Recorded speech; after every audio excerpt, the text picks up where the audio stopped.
Boa noite para vocês que estão aqui com a gente mais uma vez. Boa noite porque estou fora do Brasil, mas boa tarde para vocês que estão aí no Brasil.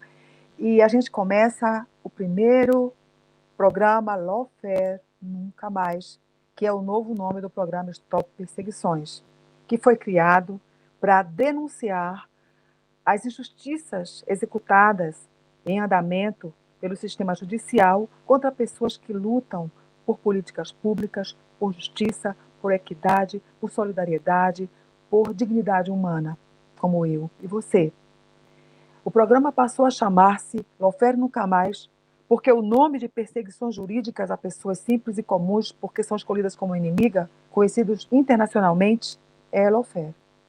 E lawfare nunca mais significa não apenas que a gente passa a denunciar, que a gente continua denunciando as pessoas e os absurdos e ilegalidades que acontecem com esse tema, mas principalmente elaborando alternativas e buscando soluções para evitar que essas coisas continuem acontecendo no Brasil, na América Latina e, quiçá, no mundo. Nós agradecemos a vocês que estão aqui com a gente, que nos seguem na audiência, que deixam seu like, que colocam suas impressões e suas opiniões no chat e que repassam esse programa para os seus amigos e amigas. É assim que a gente fortalece essa luta. Nós agradecemos também os canais que nos transmitem no Facebook, e assim como a TV Resistência Contemporânea, a Rádio TV Construir, Inteligência Acima da Mídia e o canal da companheira Flávia Costa. Visitem nossos sites, deixem seu like nos nossos programas, conversem com a gente aqui durante esse programa e nós agradecemos muito. Eu vou chamar para essa bancada a minha companheira Cleide Martins, que está comigo em todos os programas, e o companheiro Henrique Pisolato, que é um sobrevivente do Mensalão Mentirão, por ser uma pessoa que luta por direitos humanos, sindicalista e aposentado do Banco do Brasil. Eu gostaria ainda de dizer para vocês que essa semana, a semana que passou, foi uma semana muito especial, porque se discutiu no Fórum Social Mundial Democracia e Justiça questões práticas e fatos concretos daquilo que nós denunciamos como lawfare. Ao mesmo tempo, parece que em sintonia, a ONU tardiamente declara que Lula teve os seus direitos violados. E o nome disso é também lawfare. Portanto, gente, nós estamos em sintonia com a luta do mundo, com a luta do Brasil e com a luta da América Latina. Nós vamos falar um pouco mais sobre isso através da fala da companheira Cleide. E eu passo para ela exatamente a palavra agora. Obrigada, Sandra. Boa noite para você que está aí na Suíça. Boa tarde, Henrique Pisolato. Boa tarde, boa noite a todos os que nos assistem.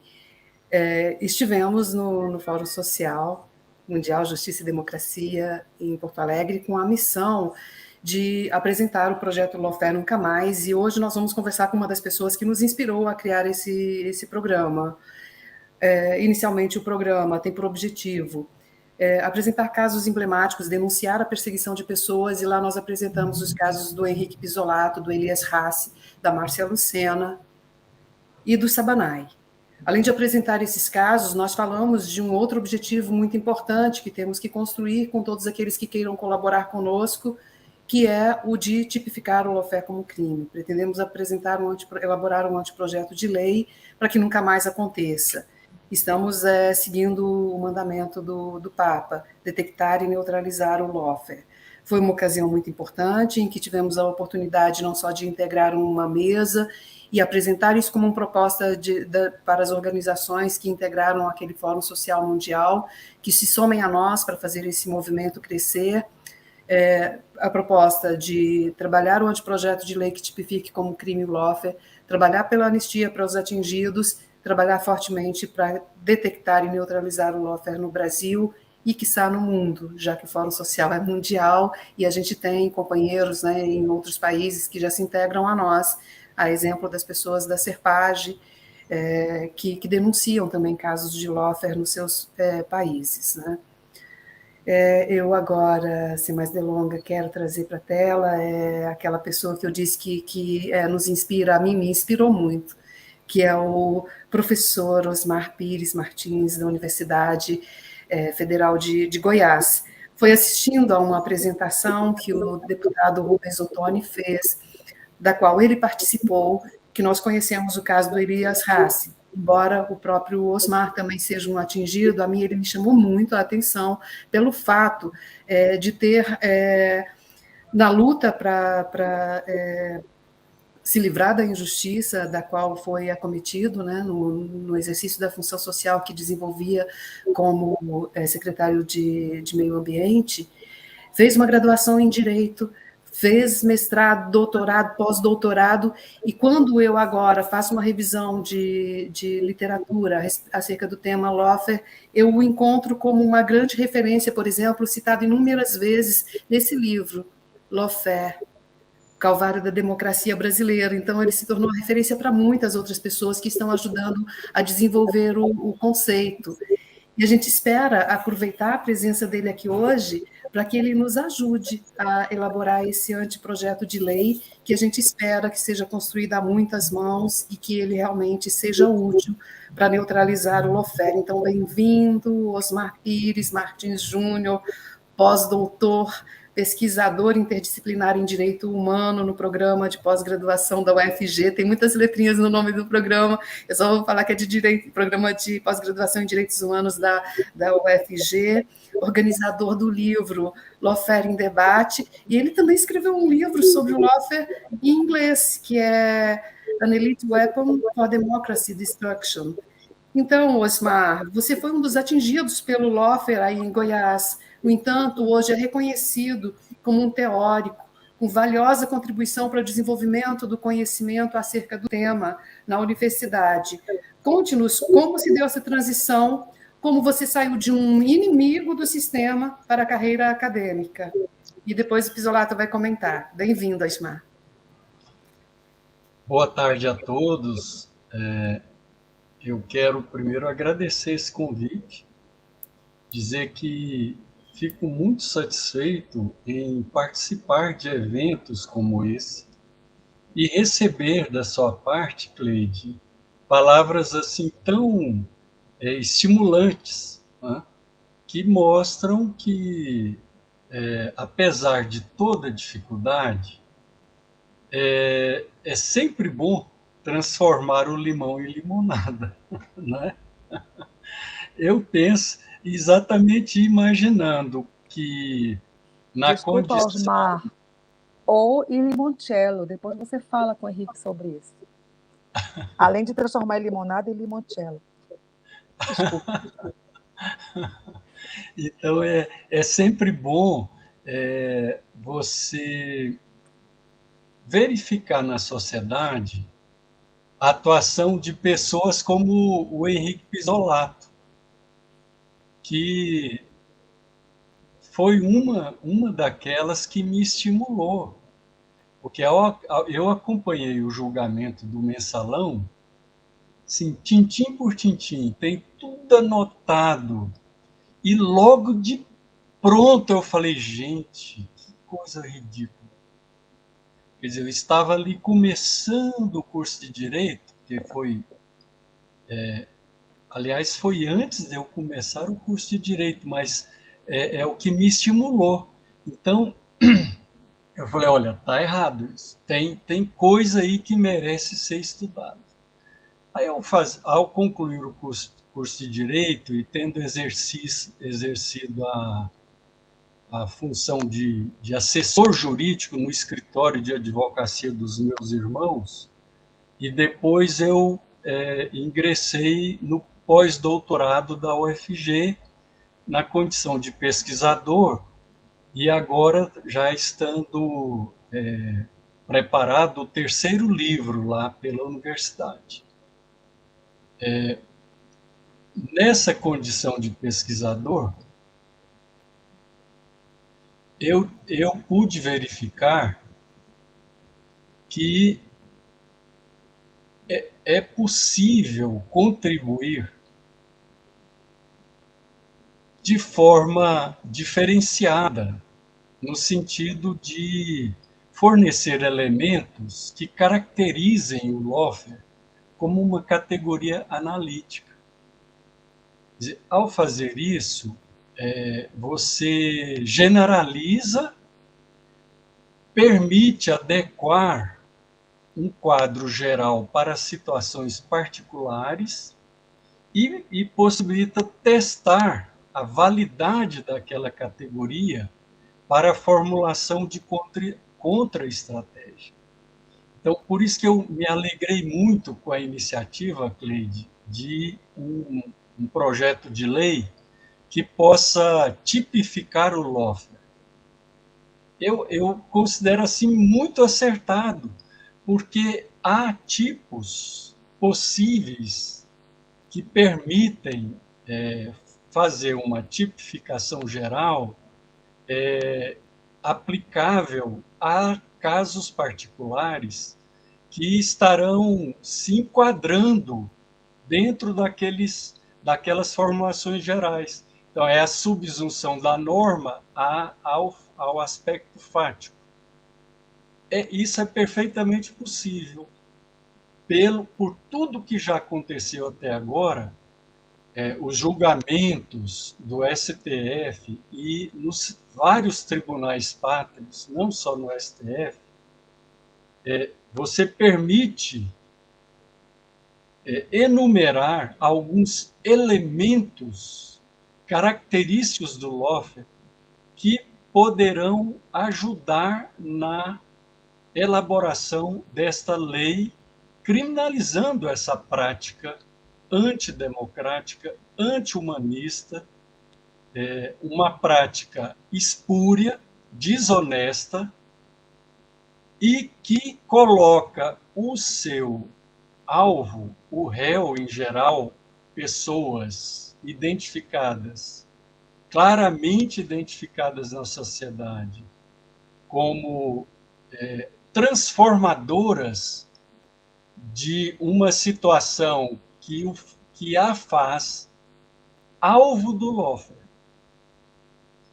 E geralmente com excessos de acusação que tornam absolutamente impossíveis a defesa de per si daquela pessoa em cada caso. É impossível você se livrar do lawfare. Você se torna refém. E daí a necessidade de uma anistia. Somente a anistia pode livrar as vítimas do lawfare desse fardo que ele sozinho nunca vai conseguir.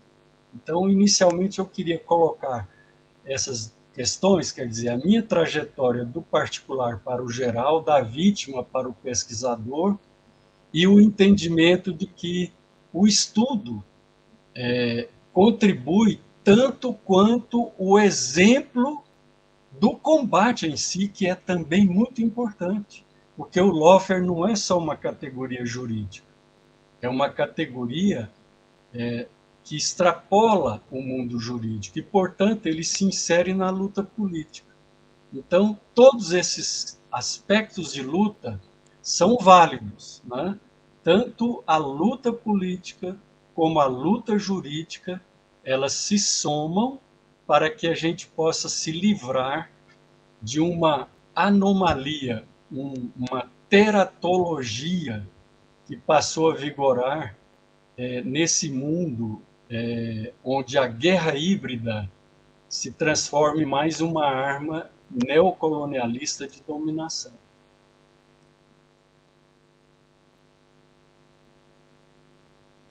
Boa tarde, Sandra, Cleide, boa tarde, professor Osmar. Olha, ao agradecer aí os que nos acompanham todas as terças-feiras nesse horário, eu quero dizer que concordo plenamente com o professor Osmar. A gente acaba... É claro que a gente gostaria de não ser cobaia desses processos, né? Mas, infelizmente, a história não faz rascunhos, né? Segue seu ritmo.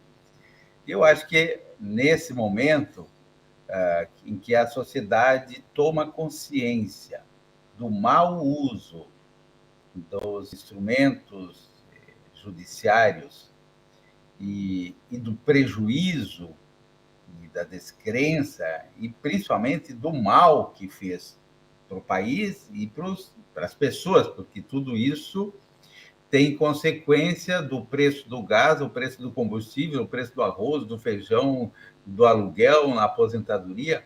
Eu acho importantíssima essa colaboração da universidade, da ciência, para sistematizar esses métodos, apontar os erros, criminalizar os que foram agentes da perversidade, e aí, é óbvio, os que ainda estão vivos, ou menos tentar se resgatar.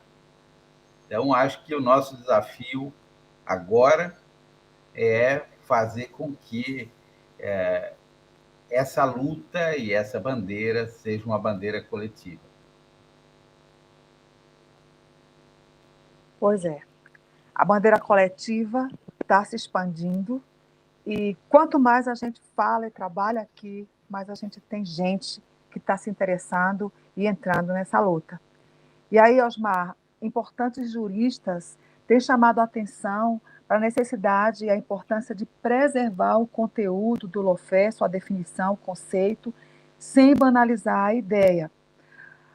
O teu trabalho nos oferece muitas pistas para detectar o lawfare, mas a gente queria falar com você sobre o que distingue o lawfare de outras perseguições. O que é importante observar para detectar os casos de lawfare. A gente agradece a tua explicação e, em seguida, Henrique, você também pode ajudar. Microfone. Essa é uma questão fundamental. O lawfare, ele é um conceito multidisciplinar. Portanto, está relacionado a uma experiência humana de luta pela vida, de luta pela melhoria das condições de vida.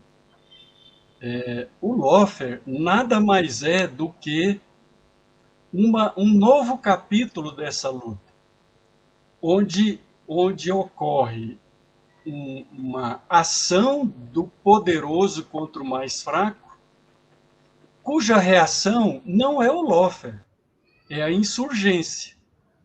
Então, é a ação do poderoso contra o mais fraco que se configura como lawfare. Isso está definido por Komarov, que é um pesquisador da Universidade de Harvard. Então, ele foi muito feliz ao distinguir essa direção, a direção do mais forte contra o mais fraco. Porque existe na literatura existia até então, uma grande confusão, misturando insurgência com o lawfare. Então, quer dizer, o trabalhador que luta contra o desemprego, o arroz salarial, o trabalhador rural que luta pela reforma rural, o sem casa que luta pelo direito à moradia nas cidades, ao serem violentados pelo fazendeiro grileiro que expulsa o trabalhador rural, ou pelo especulador que expulsa o morador urbano, e estes, vítimas dessas ações, ao reagirem e mobilizarem a sociedade, advogados, entidades, e ajuizarem ações em defesa dos seus direitos, não estão fazendo o lawfare. Estão promovendo uma insurgência contra a exploração. O lawfare, portanto, é praticado pelo agente do Estado, representando não só o seu interesse corporativo próprio, daí o conceito de juristocracia. Então, o lawfare é o instrumento típico da juristocracia, que é uma elite da meritocracia dominante do poder judiciário, que é o resultado da transferência do poder deliberativo eleito pelo povo para as esferas de poder não deliberativas e não eleitas pelo povo, que configura especificamente um poder da República, que é o judiciário. O judiciário não tem eleição, ele é essencialmente meritocrático.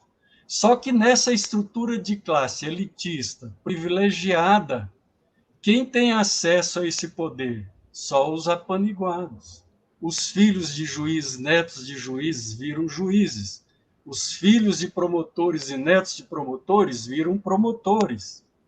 Os filhos de magistrados e netos de magistrados, os filhos de delegados e netos de delegados viram delegados.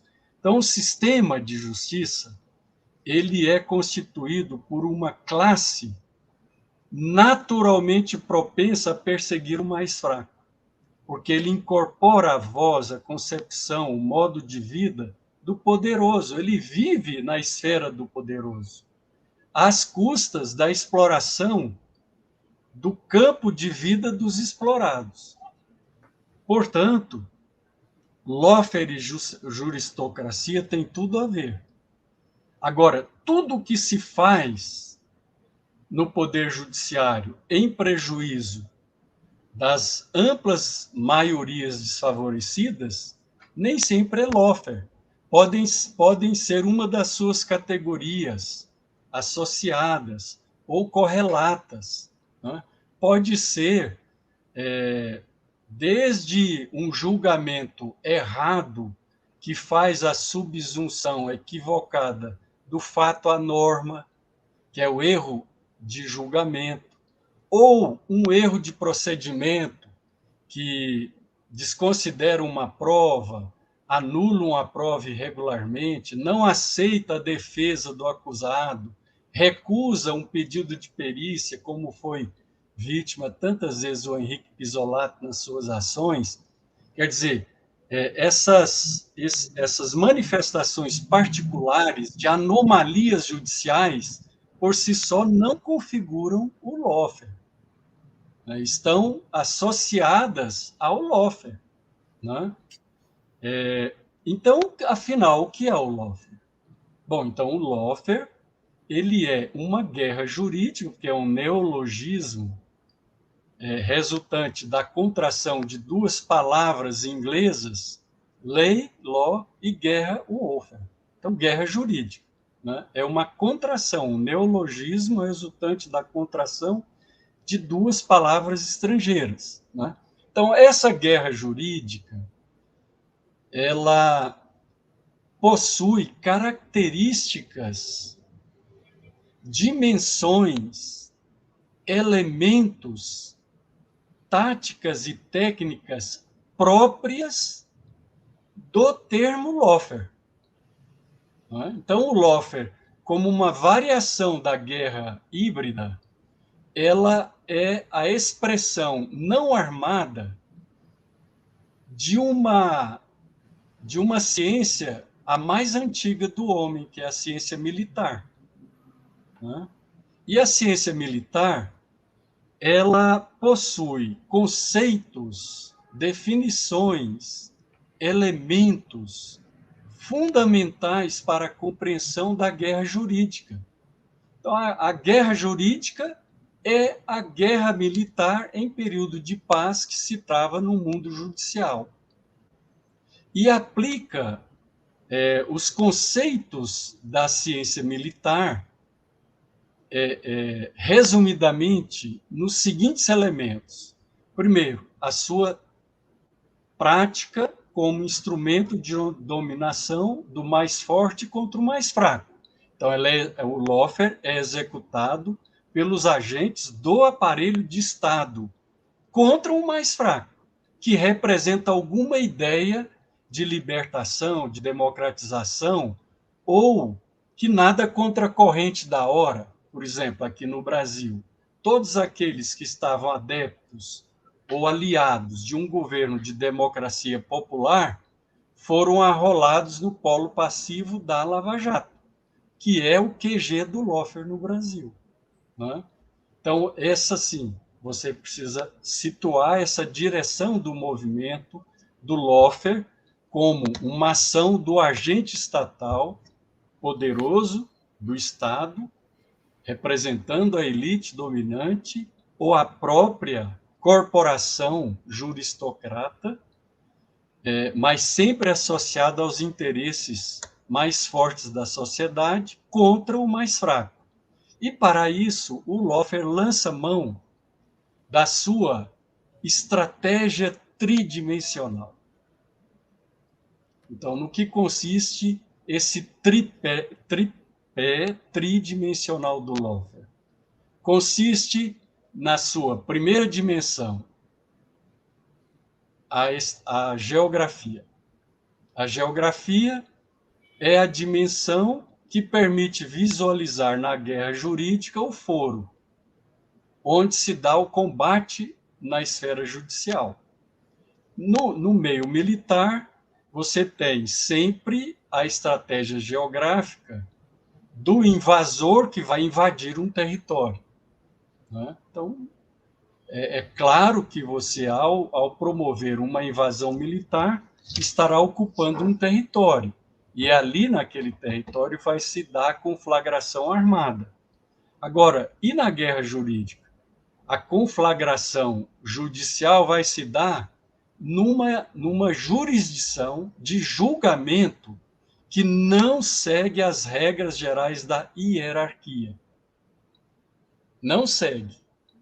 Porque esse princípio do juiz natural, ele está consagrado em todos os pactos internacionais de direitos humanos. É o princípio basilar mais importante do poder judiciário.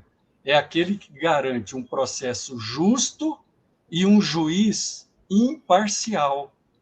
Então, o juiz natural pressupõe a escolha do local onde vai ser julgado, vai ser analisada a prova e produzida a prova judicial, onde vai se dar o devido processo legal com o contraditório e a ampla defesa do acusado, num lugar, num espaço democrático, justo, que proporcione paridade de armas, que dê espaço para a defesa e os recursos.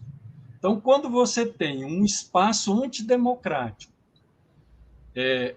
com um espaço único de decisão, como foi o caso do Pisolato, que não era nem senador, nem deputado, não exercia nenhum cargo de ministro e foi julgado pelo STF à revelia do critério do foro.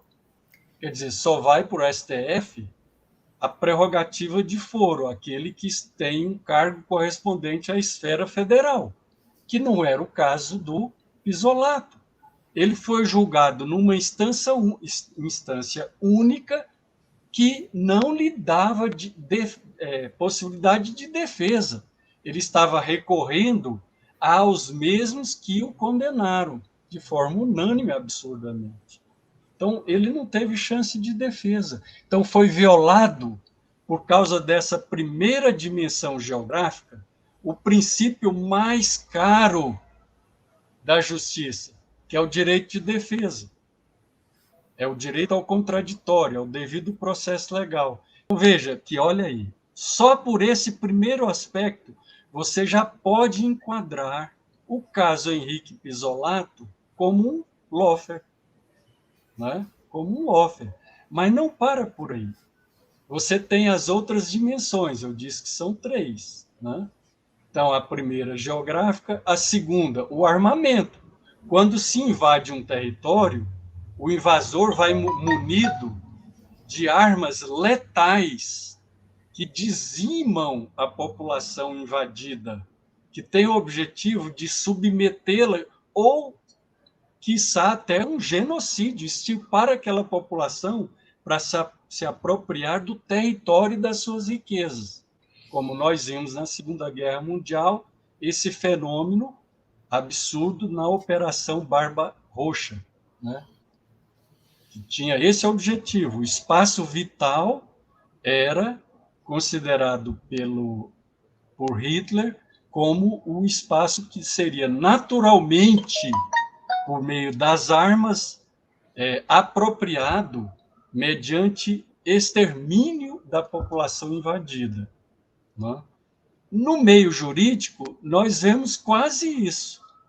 O objetivo do lawfare, por meio de um armamento pesado, não é só acusar, é destruir o inimigo, é desumanizá-lo, é torná-lo quase como um objeto a ser destruído por leis tão desproporcionais à acusação, que tem poder mobilizador.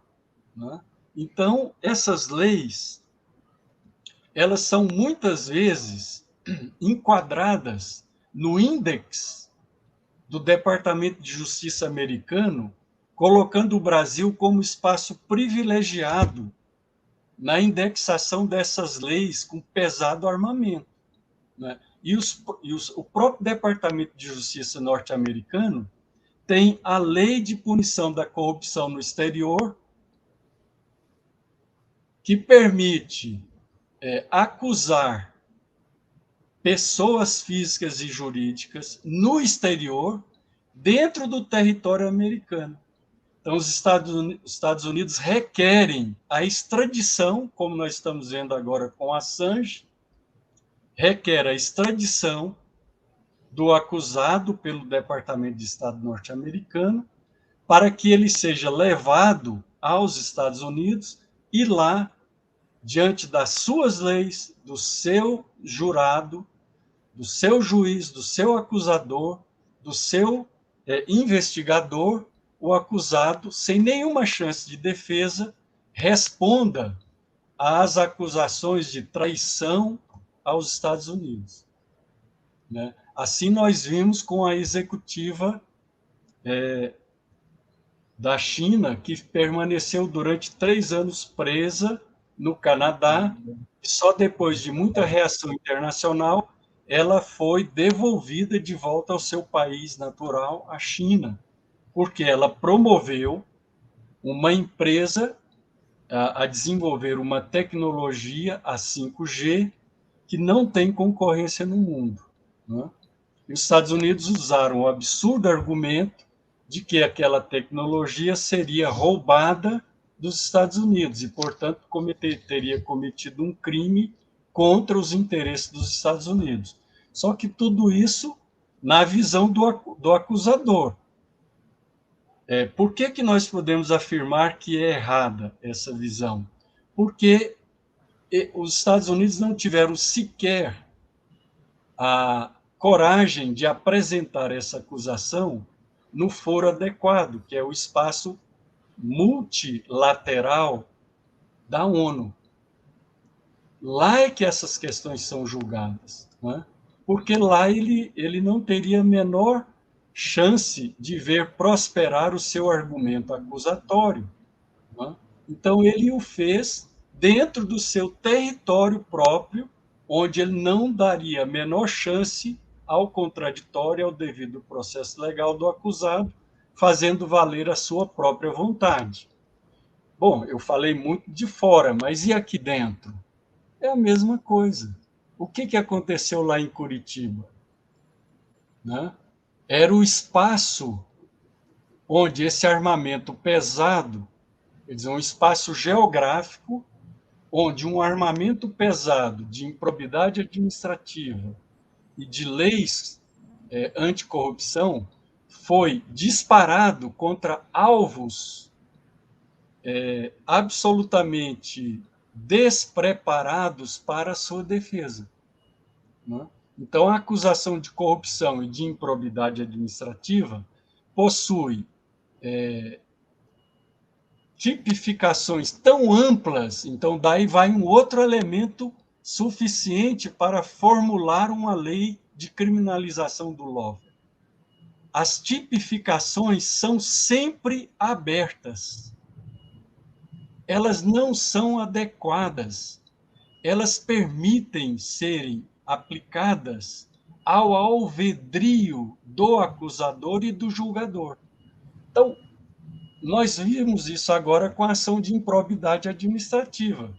devido à grande reação decorrente da injustiça do Loeffler, que penalizou e colocou no banco dos réus um sem número de acusados de improbidade administrativa que não ficaram ricos, que não roubaram, que não se apropriaram de bem nenhum do setor público e que nem teve nenhuma pessoa a ela associada beneficiada com esse tipo de ilícito e, no entanto, condenadas a reparar ao erário milhões de reais, como nós vimos aqui em Goiás, o caso do médico e professor da UFG, Elias Racineto, condenado a reparar ao erário um dano imaginário, inexistente, de 200 milhões de reais.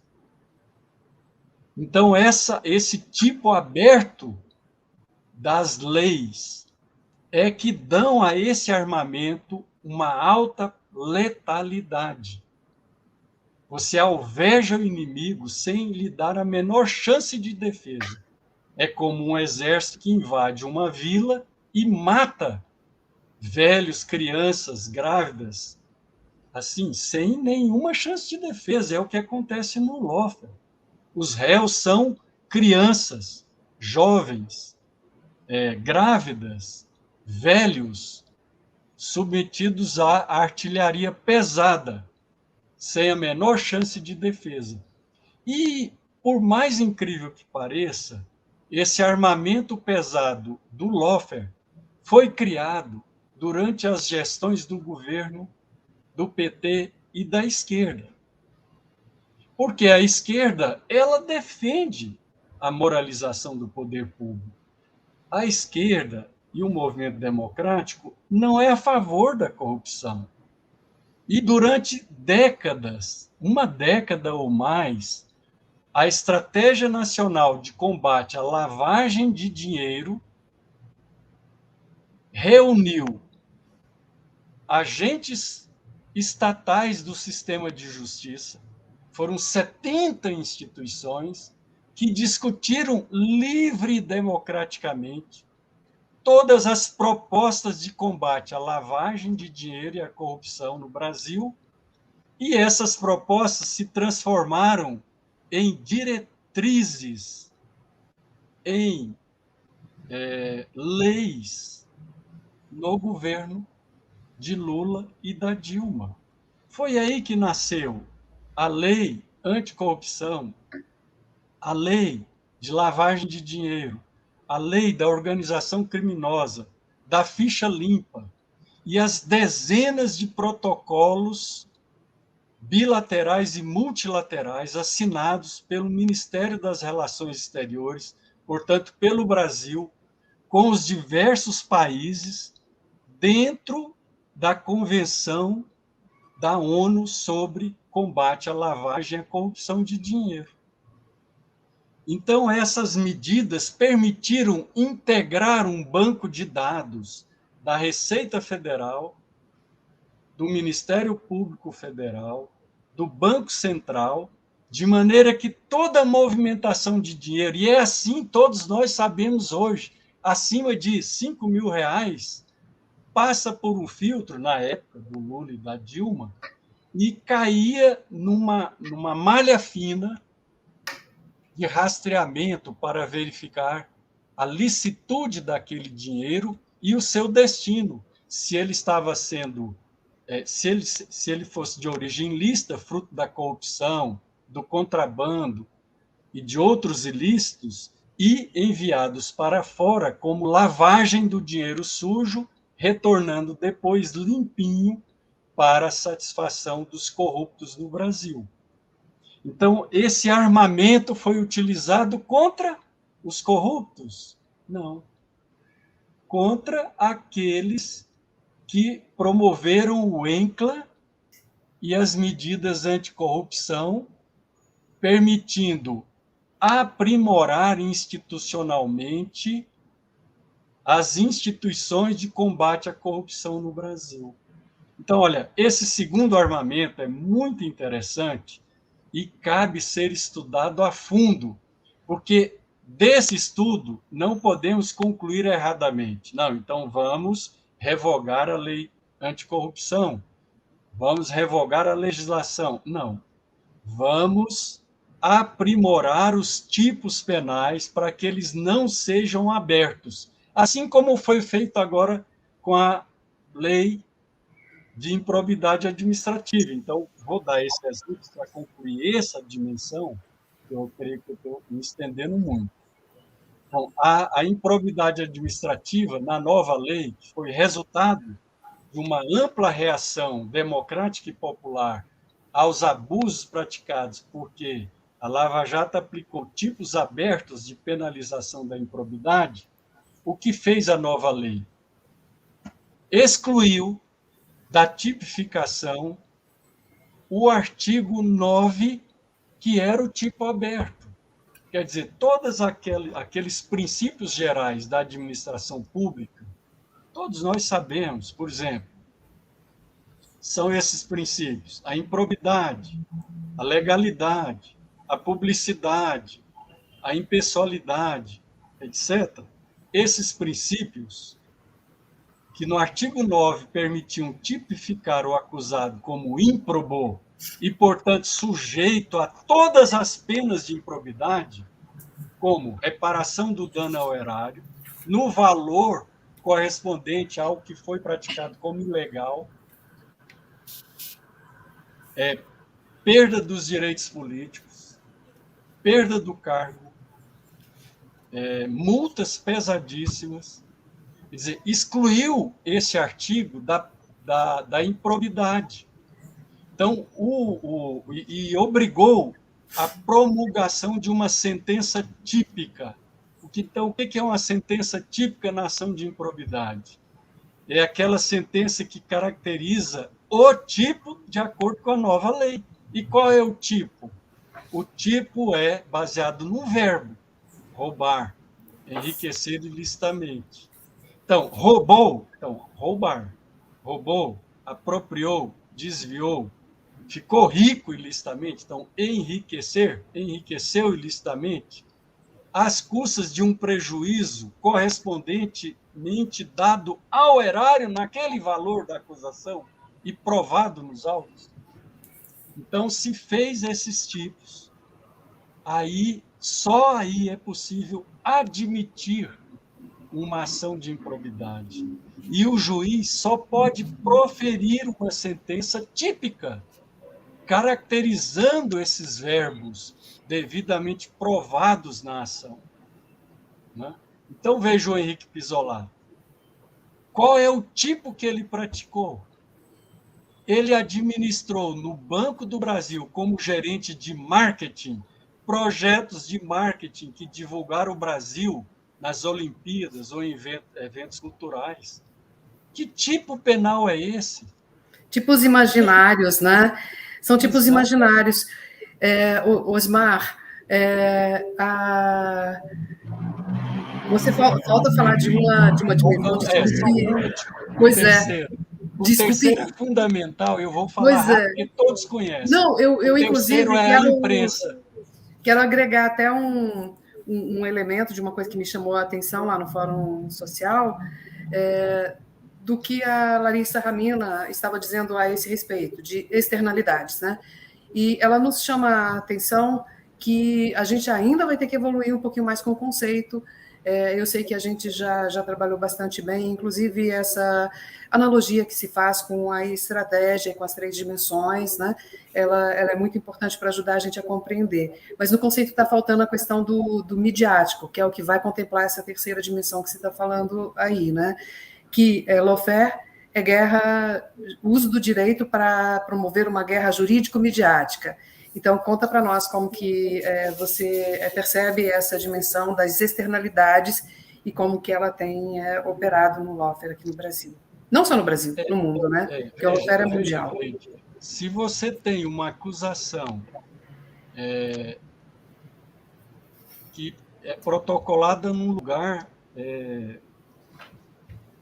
viciado, um armamento pesado que não corresponde aos fatos, sem a terceira dimensão, é impossível que essa ação seja vitoriosa. Então, a terceira dimensão ela é estrategicamente determinante para viabilizar o lawfare. Podemos afirmar que, sem a mídia monopolista comercial, não haveria lawfare e lava-jato no Brasil. Não haveria. O Leandro Demore, que é o jornalista do Intercept, que é um dos coautores do livro Lawfare em Debate, ele afirma o seguinte: primeiro, essa ideia, não haveria lawfare e lava-jato sem mídia. E segundo, ele mostra a correlação entre mídia monopolista comercial com a lava-jato, a Operação Lava-Jato em Curitiba. Então, havia uma relação estreita, direta, da Lava-Jato com a grande mídia. E nós sabemos, nós vimos isso. O áudio veiculado daquela gravação ilegal entre Lula e Dilma foi veiculado no Jornal Nacional para sair no horário de maior audiência. A denúncia, aquele acordo de delação premiada do Palocci, ele foi divulgado na semana antecedente ao turno eleitoral que deu a vitória do candidato de extrema-direita. Né? Então, há uma associação direta entre ação injusta com manipulação da mídia para formar na opinião pública a presunção de culpa do acusado, derrogando com isso o princípio da presunção da inocência. Então, nessa terceira dimensão, o acusado é julgado numa instância única, inapelável, fulminante, do Tribunal da Opinião Pública. De maneira que, quando ele chega ao judiciário, ele chega abatido, sem dinheiro, com a moral estraçalhada, o nome virou cinza, a sua imagem esfarrapada, e sem a menor chance de convencer o juiz que já formou a sua opinião, porque ele leu os jornais, ele ouviu a televisão, ele foi massacrado nos próprios autos pela inicial, que tem 50 mil, 100 mil páginas. Quantas laudas tinha o processo contra o Isolato? Milhares de folhas, todas elas acusando. E o juiz não vai nunca abrir aquilo ali para conferir as provas. Ele vai na inicial, a exordial, a peça acusatória, e vai bater aquilo ali com toda aquela formação de culpa já estabelecida na sociedade. De maneira que não é difícil encontrar nas próprias decisões do STJ, agora que revogaram todas as decisões da Lava Jato, o meia-culpa. O meia-culpa. A própria decisão do Fachin, quando ele fala assim, quando ele declarou a incompetência do juízo da 13ª Vara, fala assim, só agora os embargos declaratórios, de forma inédita, só agora traz novos elementos. Quer dizer, ele está se justificando, porque, na verdade, esses elementos estão desde a origem da Lava Jato, apresentadas nos autos, mas que o defensor não teve a chance de expor e fazer com que o julgador, pelo menos, lesse aquela peça. Né? Então, esse volume massacrante, destruidor do réu, se deve à terceira dimensão, à externalidade, que cumpre papel fundamental. E daí, outro elemento subsidiador do tipo penal do lawfare. Então, como a gente poderia tipificar esse elemento do lawfare como crime, não é? Então, é uma questão interessante de estudo, mas sempre que houver manifestação do julgador fora dos autos, no sentido do reforço à acusação, tipifica lawfare. E isso está previsto na norma brasileira, só que ela não é observada atentamente.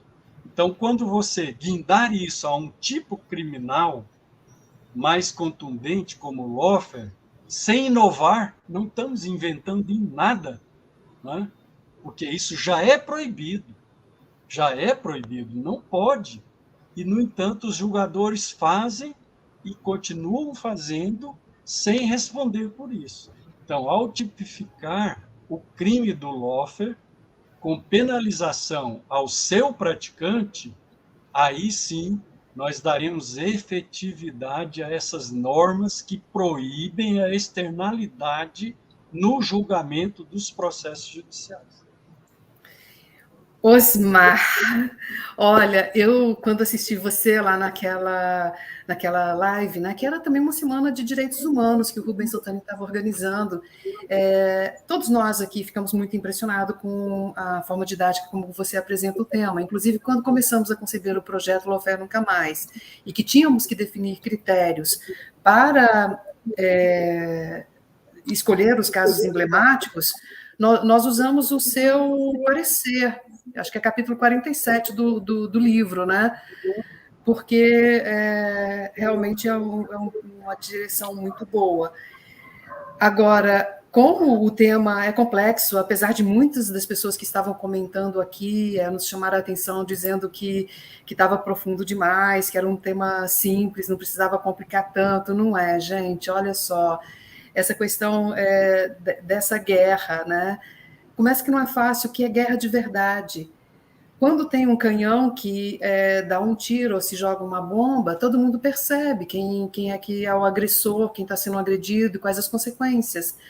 Teve uma pessoa aqui que nos comentários falou que em 2013 foi chamado de doido porque já estava comentando sobre a estranheza que ele tinha com relação a esses fatos que estavam acontecendo, né? Muitos de nós suspeitávamos, mas conhecer a fundo o sistema, desde outubro de 2016, quando a Valesca, o Cristiano e o Valim fizeram aquela entrevista coletiva e começaram a trazer o tema para ser estudado aqui no Brasil, né?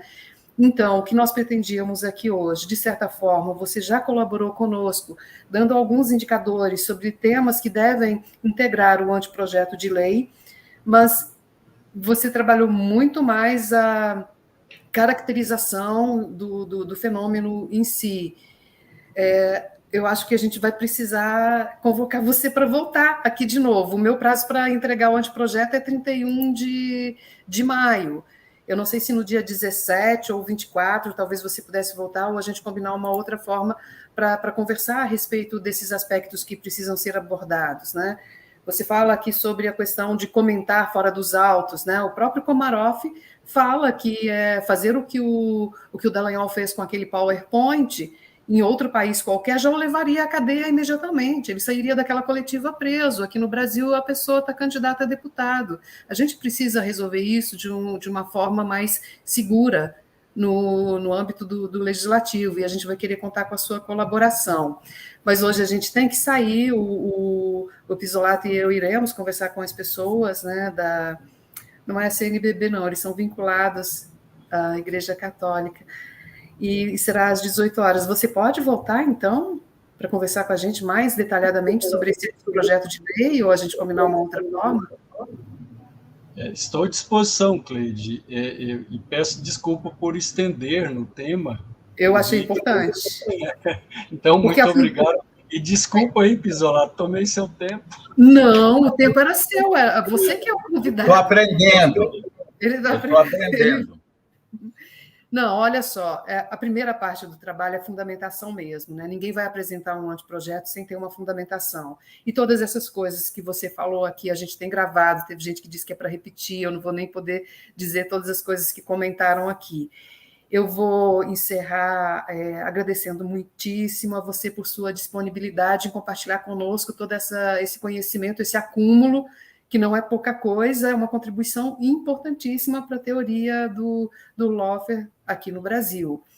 Vou insistir no convite e vou convidar as pessoas que estão nos assistindo também para um importantíssimo evento que vai acontecer amanhã no Conjur, né, na TV Conjur, que é o lançamento do documentário que se fez sobre esse caso, que é a Operação Calvário, que interrompeu vidas, que fez com que as pessoas na Paraíba sentissem o peso da guerra sobre suas vidas.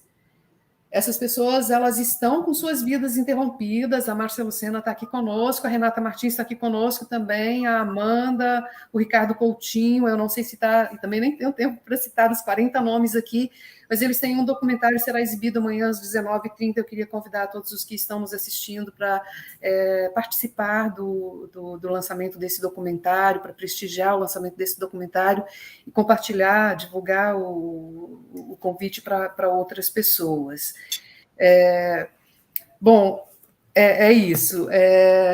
Muito obrigada para todos os que nos assistiram. Obrigada, Pisolato. Obrigada, Osmar.